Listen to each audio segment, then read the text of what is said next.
Parte 1. Un cruce de caminos. Ese martes, Aitana no almorzó. Caminaba sin rumbo por las callejuelas de Valencia, con la mandíbula apretada y los nudillos blancos por cómo sujetaba su bolso. Minutos antes, había discutido por teléfono con Jaime.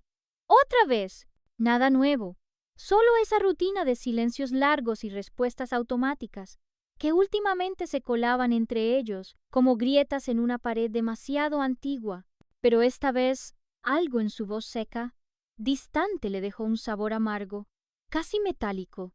Necesitaba aire, no ese aire caliente que subía del asfalto, sino otro tipo de respiro. Y entonces lo vio, un cartel discreto apenas visible, con letras descoloridas que decían libros de antes. Ni lo pensó. Empujó la puerta y entró. Dentro el tiempo se detuvo. El murmullo del ventilador, el olor a papel envejecido y polvo, la luz dorada colándose por una claraboya rota, todo contrastaba con el ruido del mundo que acababa de dejar afuera. Dio unos pasos, sintiéndose extrañamente fuera de lugar, y recorrió los estantes con la mirada. Fue entonces cuando lo vio.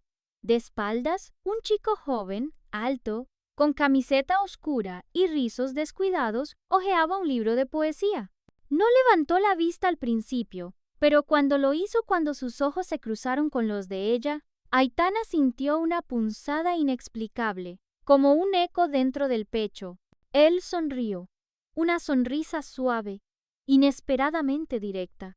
¿Te gusta Benedetti?, preguntó, levantando el libro.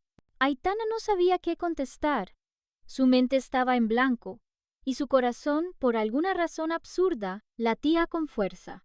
Sí, mintió, apenas audible. Me encanta. No hablaron mucho más. Un par de frases sobre libros, alguna broma ligera, y después el silencio. Pero cuando salió de la librería, el aire ya no quemaba tanto. Caminó de regreso al trabajo con una especie de electricidad en el cuerpo, como si hubiera tocado algo prohibido sin darse cuenta. Esa noche, en casa, cocinó como siempre. Jaime llegó tarde, como siempre. Le preguntó cómo le había ido el día, y Aitana respondió que normal. No mencionó la librería, ni al chico, ni el latido inesperado. Pero mientras se cepillaba los dientes antes de dormir, se sorprendió a sí misma recordando su sonrisa, como si su cuerpo, más honesto que su mente, se negara a olvidarlo. Parte 2.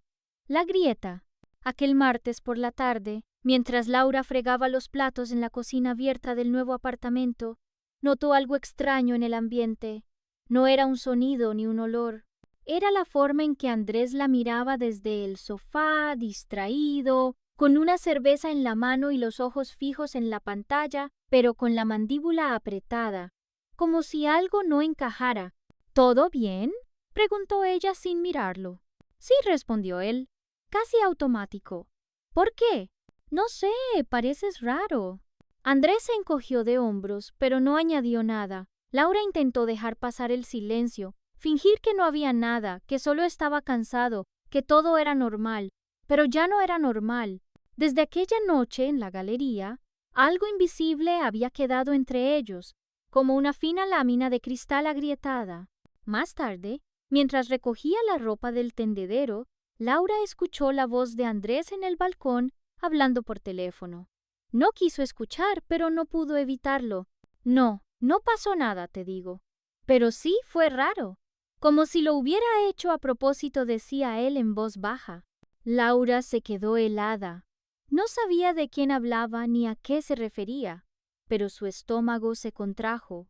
Al entrar, él cortó la llamada y fingió que nada había pasado. Esa noche, mientras él dormía boca abajo, Laura lo miró en silencio. Por primera vez en 5 años, se sintió incómoda a su lado, como si compartieran el mismo espacio, pero no el mismo aire.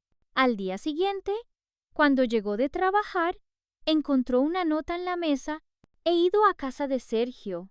No me esperes despierta. Algo dentro de ella se quebró, no por la nota, por lo que implicaba. Andrés nunca dejaba notas. Y Sergio era el nuevo compañero de oficina del que hablaba con demasiado entusiasmo. Laura no lloró. Se quedó sentada en la cocina, mirando la mesa vacía, sintiendo cómo la grieta que había empezado con una sonrisa cruzada en una galería empezaba a hacerse más profunda. Parte 3. Durante semanas, Lucía intentó convencerse de que lo ocurrido en la cocina fue un desliz, fruto de la tensión y la intimidad forzada por las circunstancias. Pero cada vez que su mirada se cruzaba con la de Julen, ese instante regresaba con una claridad brutal. Había algo en él, en su forma de callar, de observar, que desarmaba cualquier defensa lógica. Ella no sabía cómo manejarlo. Y lo peor, tampoco quería. Una noche, Sergio anunció que debía viajar 2 días a Pamplona por temas laborales. Lucía se ofreció a quedarse en casa de su madre, como era habitual cuando él se ausentaba, pero Sergio se mostró extrañamente relajado. No hace falta. Está Julen. No vas a estar sola. Lucía asintió, aunque por dentro sentía que aquello era una mala idea, o demasiado buena. Ya no estaba segura de qué deseaba evitar y qué estaba secretamente esperando. La primera noche sin Sergio, Julen preparó la cena. Algo sencillo, casi infantil, pasta con tomate y queso. Comieron en silencio, sin encender la televisión, escuchando solo el crujido de la lluvia contra las ventanas. Cuando terminaron, Lucía se levantó para recoger los platos, pero Julen se acercó, tomó uno de sus brazos y dijo: «Déjalo, quédate». Esa cercanía no fue casual.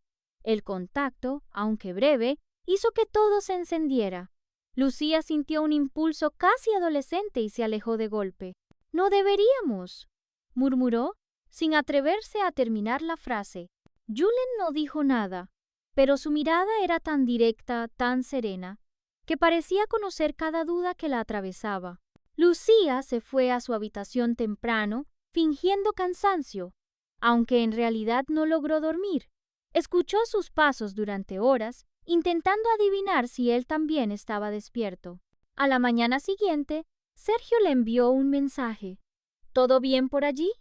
Lucía escribió: «Sí, perfecto», y lo dejó ahí, sin saber si mentía o no. Esa tarde, mientras doblaba ropa en el salón, Julen entró sin anunciarse. Se detuvo frente a ella, tan cerca que Lucía pudo oír su respiración. Nadie habló, y entonces, como si todo hubiera estado decidido desde hacía mucho tiempo, se besaron. Fue rápido, casi torpe, como si ambos supieran que ese instante no debía durar. Lucía se apartó enseguida, nerviosa, con el corazón golpeando fuerte. «No podemos seguir con esto».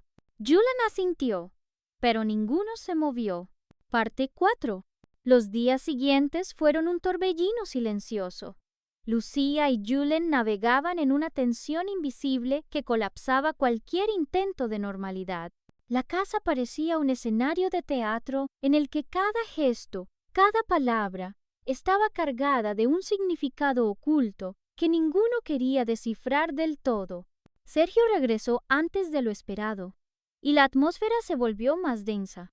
Lucía sintió el peso de su mirada, no porque sospechara nada, sino porque de repente todo en ella se había convertido en un secreto insoportable. Julen parecía más distante, y eso solo aumentaba su ansiedad. En la cena, la conversación fue un desfile de banalidades, pero bajo la superficie, un pequeño terremoto temblaba sin cesar. En el trabajo, Lucía notaba miradas que no alcanzaba a entender. Sus colegas susurraban con sutileza, y el teléfono vibraba con mensajes sin remitente.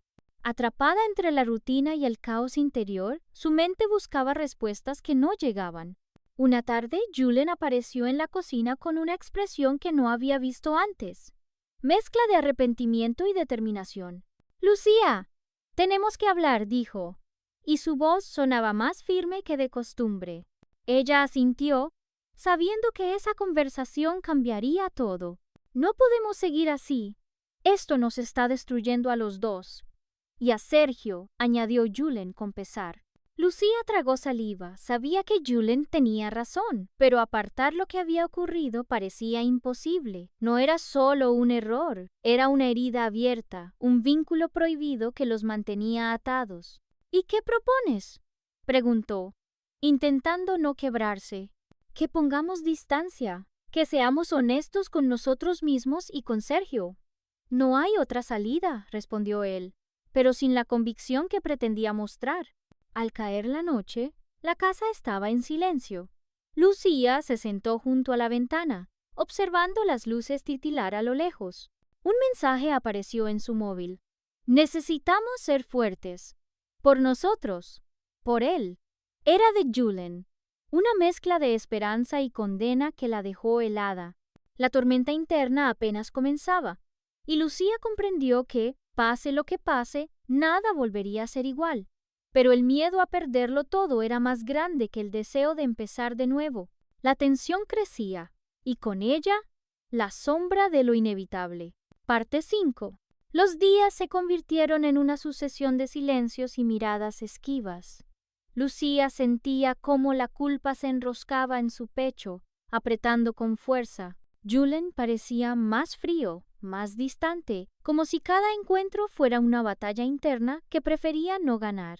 A veces, la única comunicación entre ellos era un simple roce accidental, un instante fugaz que ambos evitaban prolongar. Sergio, por su parte, parecía absorber la tensión sin comprender su origen. Continuaba con su rutina, ajeno a la tormenta que se gestaba detrás de las paredes de la casa. Lucía se sorprendía a sí misma fingiendo normalidad, mientras dentro de ella un nudo creciente amenazaba con estallar en cualquier momento. Una tarde, en la pequeña cafetería donde solía refugiarse para escapar de todo, Lucía recibió un mensaje inesperado. Era de Julen, simplemente decía: «Hoy no puedo más, necesito verte». Ese mensaje rompió la barrera que ambos habían construido para protegerse del dolor. Se encontraron en un parque apartado, bajo la sombra de un viejo roble. Las palabras sobran cuando el silencio pesa tanto. Julen se acercó y, sin mediar más, hubo un beso, un instante fugaz, marcado por la desesperación y la prohibición. No hubo palabras, solo el roce de labios que encendía y quemaba a la vez. «No sé cuánto más puedo seguir así», confesó Julen, la voz quebrada. «Esto nos está destruyendo, pero no sé cómo detenerlo». Lucía miró hacia el horizonte, sintiendo la angustia ahogarla. «Lo sé, pero tenemos que decidir qué hacemos antes de que sea demasiado tarde». El tiempo se había detenido para ellos, atrapados entre el deseo y la culpa, entre lo que fueron y lo que jamás deberían haber sido. Las consecuencias se acercaban sin piedad, recordándoles con cada latido que no había vuelta atrás. Al regresar a casa, Lucía notó que Sergio estaba inquieto, como si presintiera el final de algo. La noche cayó pesada, y con ella el peso de una verdad que ambos preferían ignorar. Lucía cerró los ojos, preguntándose cuánto más podría soportar su corazón fragmentado.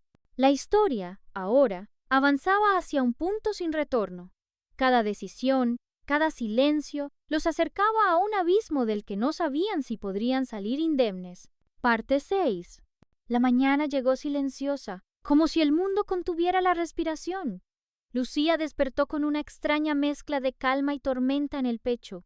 Sabía que nada volvería a ser igual, pero también comprendía que algunas heridas, por profundas que sean, pueden enseñar a vivir de otra manera. Sergio estaba en la cocina, preparando café, ajeno a las dudas que carcomían a Lucía. Ella lo observó desde la puerta, sintiendo una inesperada ternura y un adiós silencioso. No había rencor, solo la certeza de que el amor a veces duele porque se transforma o se pierde, y que aferrarse a lo imposible solo alarga el sufrimiento. Julen había desaparecido de su vida esa misma noche, sin explicaciones, sin despedidas. Un mensaje breve, casi frío. «Necesito encontrarme a mí mismo». Lucía no sabía si sentía alivio o vacío. Quizás ambas cosas a la vez. En ese instante comprendió que la verdadera historia no era la de una traición, sino la de personas imperfectas buscando su camino. con errores, silencios y contradicciones, que a veces amar significa dejar ir, incluso cuando duele. La vida continuaba, con sus luces y sombras, y Lucía decidió enfrentarla con la serenidad de quien ha aprendido a soltar sin perderse. Y en ese adiós inesperado había algo hermoso, la posibilidad de renacer, de encontrarse a uno mismo en medio del caos. El corazón, aunque roto, podía latir de nuevo, no como antes, sino más fuerte, con la cicatriz viva que recordaba todo lo que fue y lo que nunca sería. Porque a veces el final más doloroso es el comienzo más verdadero.